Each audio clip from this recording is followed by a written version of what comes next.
வணக்கம், இது crime time. நான் பாலவேல் சக்கரவர்த்தி.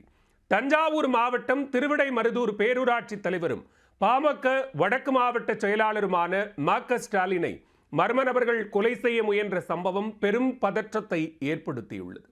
காரில் வந்த கும்பல் தாக்குதல் நடத்திவிட்டு தப்பிச் செல்லும் காட்சிகள் வெளியாகியுள்ளது. நடந்தது என்ன?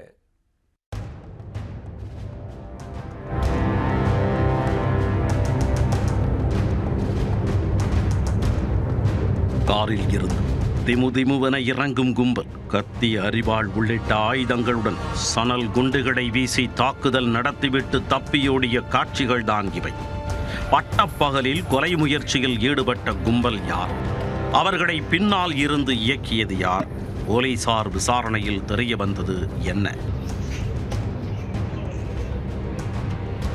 தஞ்சாவூர் மாவட்டம் கும்பகோணம் அருகே ஆடுதுறை பேரூராட்சி தலைவராக மா.க. ஸ்டாலின் இருந்து வருகிறார்.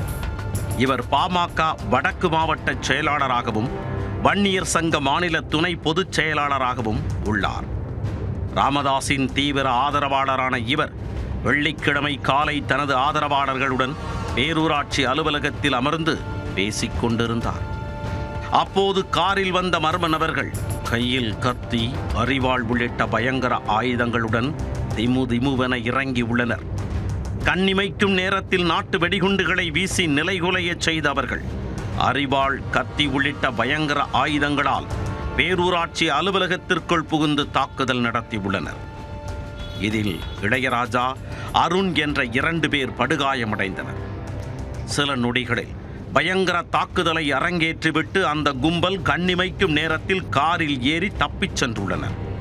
மர்ம நபர்கள் தப்பிச் செல்லும் சிசிடிவி காட்சிகள் தற்போது வெளியாகி அதிர்ச்சியை ஏற்படுத்தியுள்ளது. தகவல் அறிந்த திருவிடைமருதூர் டிஎஸ்பி ராஜி தலைமையிலான போலீசார் சம்பவ இடத்திற்கு விரைந்து சென்று விசாரணை நடத்தினர். இதனிடையே இந்த தாக்குதல் சம்பவம் ஆடுதுறை பகுதியில் காட்டுத்தீ போல் பரவியது. தகவல் அறிந்து மா.க. ஸ்டாலினின் ஆதரவாளர்கள் அங்கு குவிந்தனர். தாக்குதல் நடத்திய மர்ம நபர்களை கைது செய்ய வலியுறுத்தி கும்பகோணம் மயிலாடுதுறை சாலையில் திடீர் மறியல் போராட்டத்தில் ஈடுபட்டனர். மேலும் சாலைகளில் டயர்களை கொளுத்தி போட்டும் போராட்டத்தில் ஈடுபட்டனர்.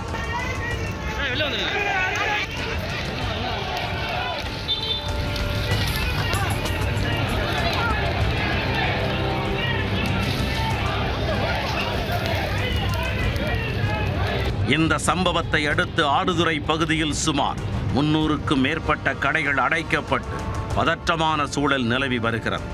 சம்பவ இடத்திற்கு மாவட்ட காவல் கண்காணிப்பாளர் ராஜாராம் நேரில் வந்து விசாரணை நடத்தினார். தடயவியல் துறையினர் மோப்பனாய் கொண்டு சம்பவ இடத்தில் சிதறி கிடந்த தடயங்களை சேகரித்தனர். பேரூராட்சி அலுவலகம் முன்பு மா.க. ஸ்டாலின் ஆதரவாளர்கள் தொடர்ந்து குவிந்து வந்ததால் அங்கு பதற்றமான சூழல் நிலவி வருகிறது. இதனிடையே நியூஸ் 18 தமிழ்நாடு தொலைக்காட்சிக்கு பேட்டியளித்த மா.க. ஸ்டாலின் மர்ம நபர்கள் கொலை முயற்சியில் ஈடுபட்ட போது கழிப்பறையில் பதுங்கி உயிர் தப்பியதாக தெரிவித்தார். பட்டான்னு ஒரு சவுண்டு கேட்டது. சவுண்டு கேட்ட உடனே ஏதோ அசம்பாவம் நடக்க போகுது அப்படின்னு பட்டுன்னு என்னங்க ஒரு உணர்வு சொன்னதுனால உடனே பாத்ரூமில் போயிட்டேன்.